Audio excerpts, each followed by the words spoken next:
lagi. Lanjutkan kajian kita dengan risalah itu yang disusun oleh Haji Muhammad Ihya Ulumuddin berbahasa Indonesia. Malamnya belum ada Kurang dekat di sini.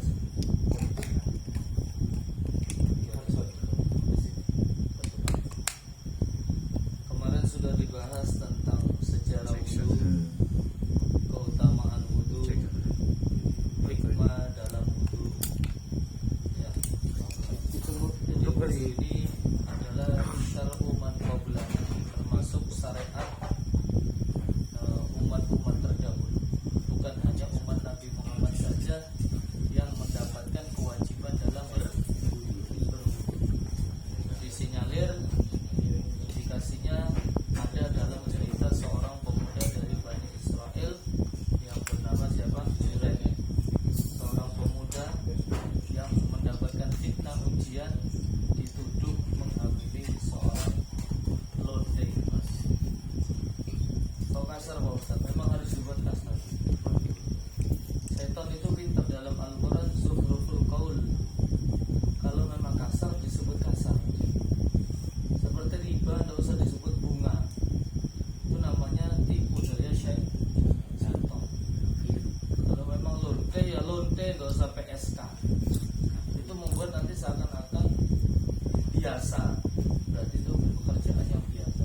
Dan Ustaznya ngomongnya kasar, tidak, memang harus juga gitu. Ya, ini memang kalau kotor ya kotor, jangan diperhalus.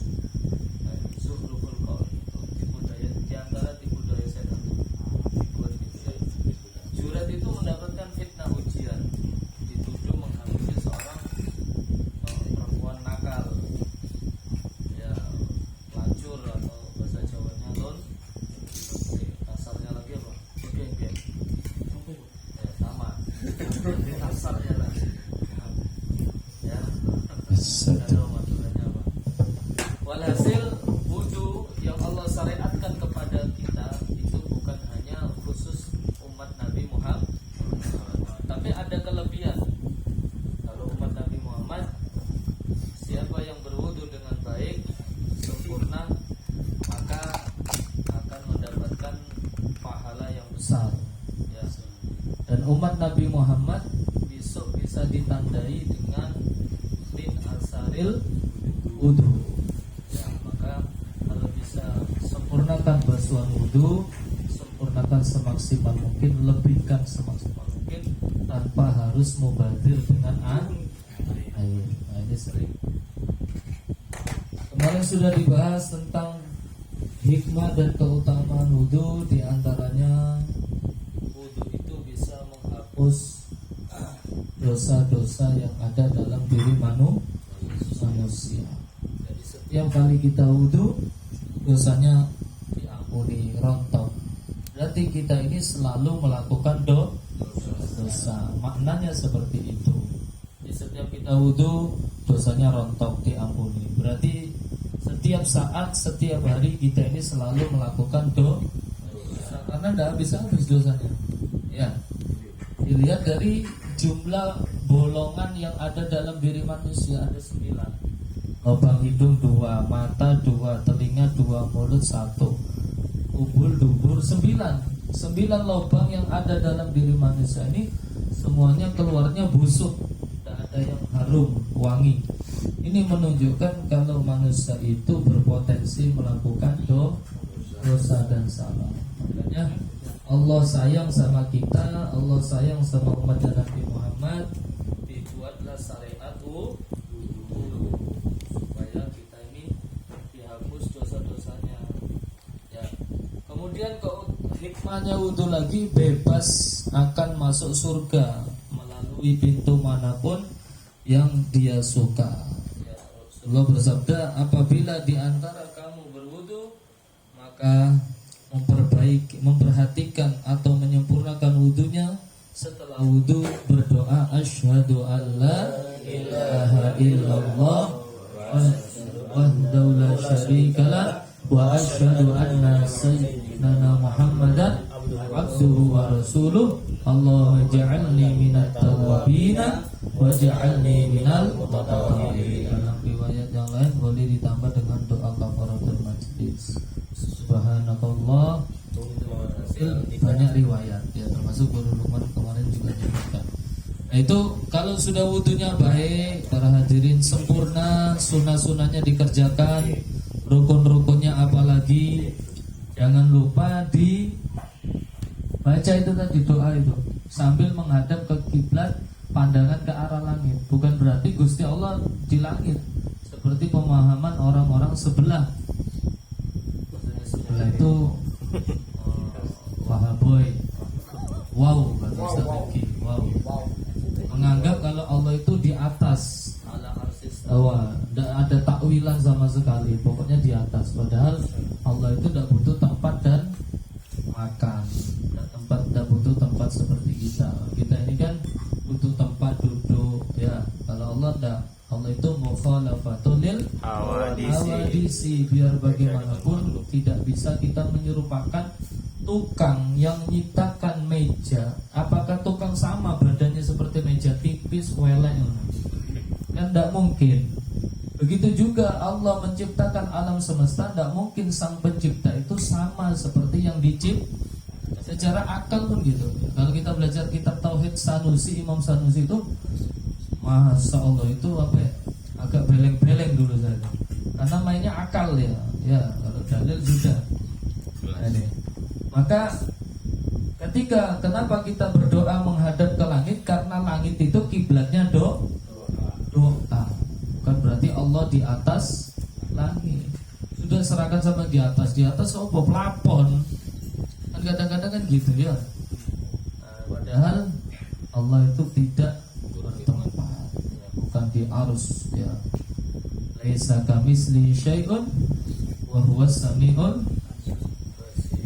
ya. Allah itu tidak ada yang menyerupai ya. Memang yang diciptakan Allah ini berpasang-pasangan, tetapi yang satu hanya Allah. Dan Allah tidak mau disekutukan. Baik, lanjut di bab yang ke-6, melanggengkan wudu. Mudah-mudahan nanti ada yang bisa beli ini. Atau Ustaz Firman ada donatur. Ya, satu. Amin. Ya. Melanggengkan wudu. Sebelumnya sudah dijelaskan bahwa wudu itu mempunyai keutamaan dan hikmah yang besar. Sementara itu ada keutamaan dan hikmah wudu yang lebih khusus yang diberikan apabila orang itu mampu untuk melanggengkan wudu, senantiasa wudu, daimul wudu, batal wudu, mudawamatul wudu. Ini luar biasa ya. Selalu dalam keadaan suci. Bila datang hadas, mohon maaf, habis keluar gas, kentut, wudu. Habis buang air kecil, besar, wudu. Pokoknya batal wudu. Nah, keutamaan hikmah ini, satu, doanya mudah dikabulkan oleh Allah. Sesuai dengan hadis Nabi, seorang muslim pada waktu malam tidur menetapi zikir dalam keadaan suci, lalu dia bangun malam dan memohon kebaikan dunia akhirat, niscaya Allah mengabulkannya ya. Jadi orang yang wudu itu, selalu wudu itu dibersamai dengan malaikat. Tidak bakal kena sihir, santet, apalagi ya. Kemudian hikmah yang lain daripada melanggengkan wudu adalah keimanan menjadi ciri khas ya. Hikmah yang lain, keimanan menjadi ciri kalau orang itu bakal meninggal husnul khotimah. Jadi kita ini harus punya komitmen untuk selalu beramal soleh.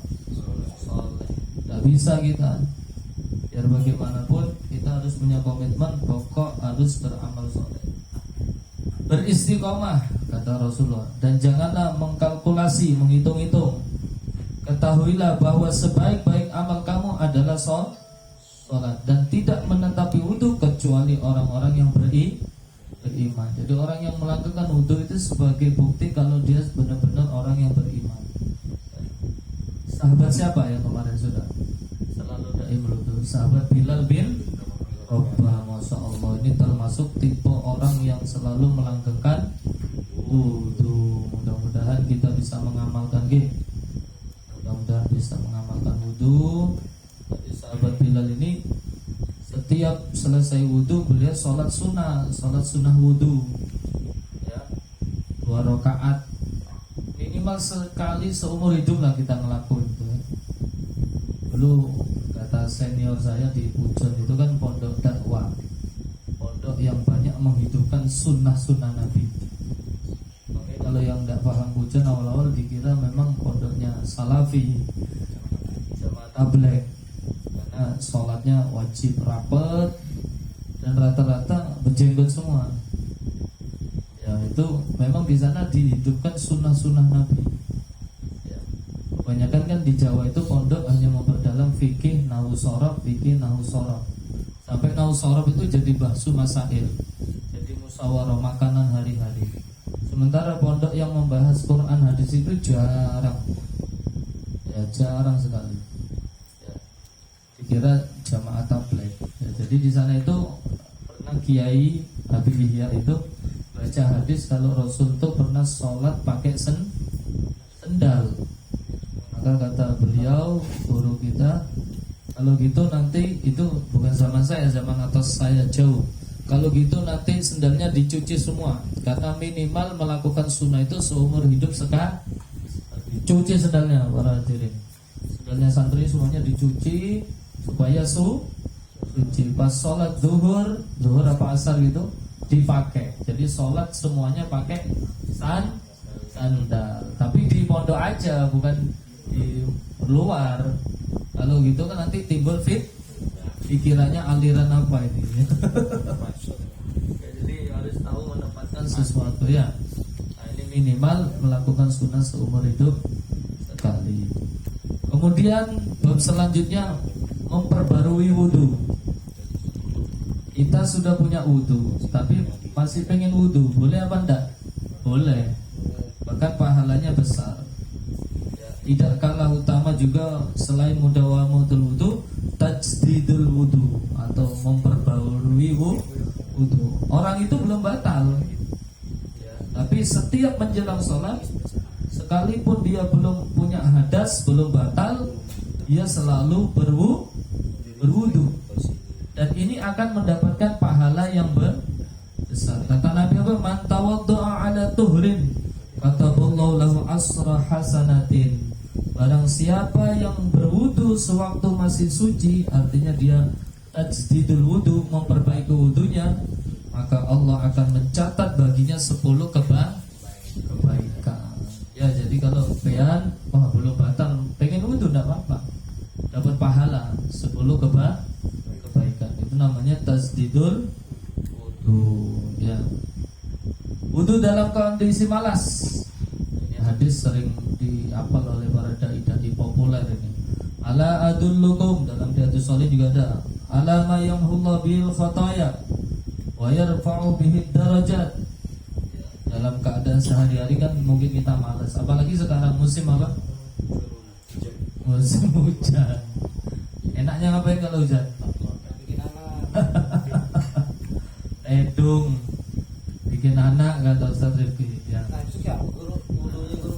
Apa itu wudunya? Oh itu bab lain lagi nanti. Ini pegang istri batal. Ya keadaannya kan kita ini kondisi tertentu. Apalagi kalau di Pujon Batu itu, masya Allah, lep-celep kata orang Inggris Timur itu, lep-celep karena gitu. Ya. Jadi dingin gitu, mau wudhu itu malas. Bahkan kalau mau mandi junub itu sama gayung mau perang, airnya keluar asap, saking dinginnya.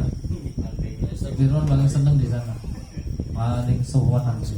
Cuma kalau junub paling susah juga mandi, ya, karena menggigil, dinginnya luar biasa. Nah kadang-kadang kita kan sehari-hari kita dapati kondisi tubuh kita ini kadang males, ya ada saat tertentu ya. Akhirnya apa? Pengen, mungkin karena hawanya yang dingin atau karena kondisi badan kurang sehat, meriang bukan merindukan kasih sayang.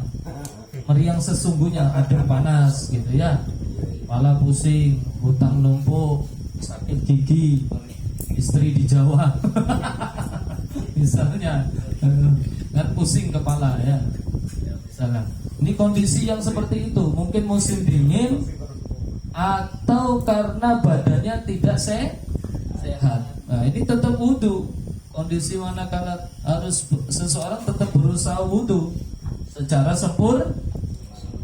Dan orang yang kondisi seperti itu musim dingin atau tubuhnya kurang enak, meriang, adem panas, kepalanya pusing misalnya, tapi dia tetap sholat dan wajib wudu, itu seperti orang yang jihad menjaga pos-pos jihad, ribat.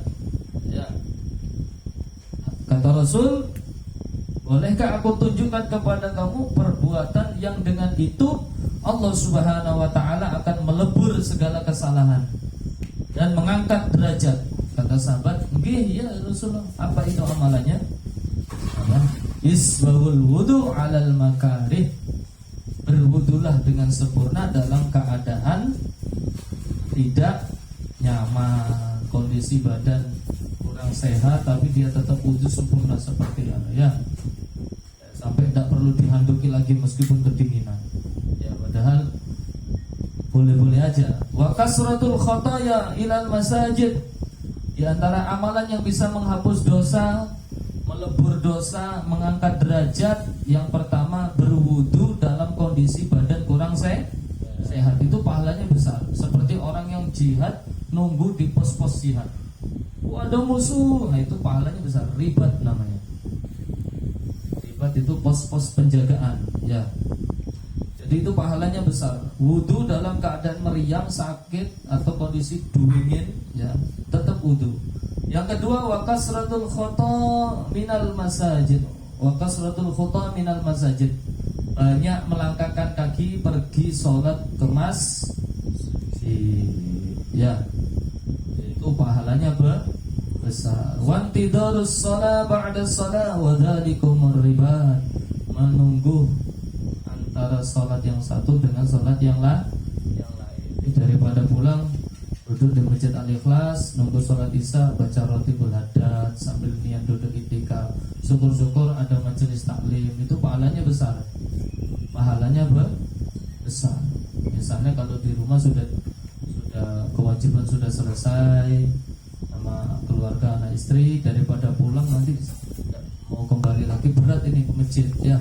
Maka duduk di situ niat iktikaf, nunggu sholat isya, nunggu sholat yang satu menuju sholat yang lain, itu pahalanya besar. Nah, makanya jangan sampai kita tidak melakukan hal-hal tersebut.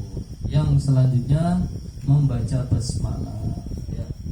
Membaca basmalah Bismillahirrahmanirrahim itu disunahkan di awal permulaan wudu. La wudu'a liman lam yudhkar ismullahi alaihi. Wudunya tidak sempurna bagi orang yang tidak menyebut nama Allah. Ya. Masya Allah. Apa hukumnya baca bismillah?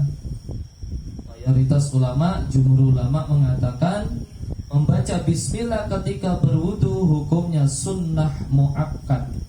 Sunnah yang sangat ditekankan, dianjurkan. Jadi baca bismillah baru cuci tangan, atau paling tidak kedudukannya sebagai adab tata krama. Sedangkan menurut mazhab Hambali, pengikutnya Imam Ahmad bin Hanbal, berpendapat membaca bismillah ketika berwudu hukumnya wajib. Disebutkan dalam kitab Ahkamul Ahkam, ya, fikih Islami sama Kifayatul Akhyar, itu ada di sana, ya. Dibaca bismillah. Makanya kalau TPQ itu ngajari baru pakai lagu. Baca bismillah lalu cuci tangan, kumur-kumur basuh hidung, basuh muka, tangan sampai ke siku, kepala dan telinga, terakhir basuh kaki, lalu doa. Kalau di Pujon harus bisa ngajari itu sama ngajari TPA, TPQ itu. Jadi harus BCM, bermain, cerita, menyanyi. Itu kalau sama anak-anaknya. Zaman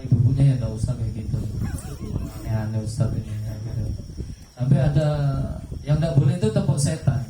Ya, tepuk setan tidak boleh itu. Kan ada itu.